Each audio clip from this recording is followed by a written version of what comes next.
Hello दोस्तों, good morning सभी को जय जोहर। तो हूँ છું વિપુલ ભુરિયાના તમારું સભીનું સ્વાગત કરું છું મિની બ્લોગમાં। તો ચાલો આપણે સવારમાં નીકળી ગયા ગામ તરફ જઈએ તો આ ભાઈ પુલ બને છે। પુલ તો કાંઈ હારાવટ હે નહીં, બનાવવાનું ચાલુ હોય પણ કયા બનશે કોને ખબર। વરસાદ આવશે તો ધોવાઈ જશે, બધા સાઈડમાં મૂકીને ભૂઈ જાય છે। આપણે શું કામ હાલે, આપણે ગામમાં જઈએ। ઓરે ગામમાં આવ્યો તો આ ભાઈ તો ટેમ્પો ચાપ કરે આપણે હું એ તો ચાપ કરે હાલે કદનો માથે ચડી ગયો, માથે ચડીને ચાપ કરે। આપણે તો માઈ ગયો, આપણે જરાક ચા પી લે હંતાડીને વિડીયો ઉતારેલું, તમને ખબર પડે કે હું ચા પીવા આવ્યો તો ગામમાં। જો ચા પી લે પછી આપણે આવી ગયા ખેતરમાં માંડવીમાં પાણી વારવાનું। એ પાણી જાય બંબમાટી બોલતું, પણ આમાં ગદનું એક ઓલું જો આખો દી હાથી જોડ્યું ને એમ તો જૂતું રહેવું પડે ને, એ નહીં મજા આવે હો।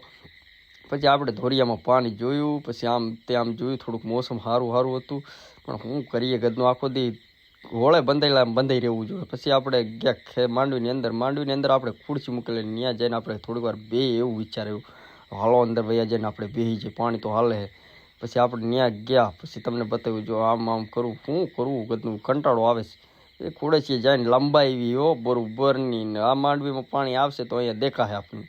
તો આપણે આવી ગયા પછી ગામમાં રીલ બનાવી એક્શન મારી તમારે પછી આપણે હાલા 11 એની મને આઈફોન બતાવ્યું હોય ભાઈ કે હાલ ગામમાં ગયા। પછી એક્સ પુલ આવ્યો ને પછી આમ જોયું મોસમ તો જોવો એની મને ખતરનાક લાગ્યું। પછી આપણે આવતા રહ્યા આમ રસ્તામાં જોતા પછી આ બે ભાઈ બાજવામાં ઢલે, ઓલો કે મને ચા પાય, એ ચા પાય કે નો પાય, આપણે હે વાડી એકલા હાલો વાડી એકલા। પછી મારા મિની બ્લોગને સપોર્ટ કરજો। ગુડ નાઇટ ને બાય ટાટા।